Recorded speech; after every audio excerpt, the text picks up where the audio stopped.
Hello guys, how are you? Hope you all are doing well. Today I'm back with one of the most interesting video. In this video tutorial guys, we will learn how to set Google Chrome browser as a default web browser on your MacBook. So for this guys, first you need to open the Google Chrome browser on your MacBook. Okay, like this. After opening, here guys, you can get the three dots option in the top right side corner of your screen. Just click and open it. From here you need to open the settings. Okay, in the settings in the left panel you can get the option default browser. Just click and open it. Okay, like this.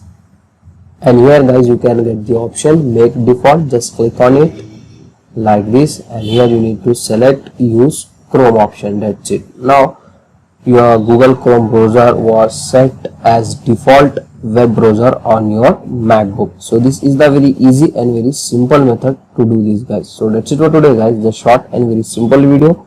Hope you enjoy this. If you enjoy, please guys don't go back without like, share and subscribe to our channel. Thank you very much.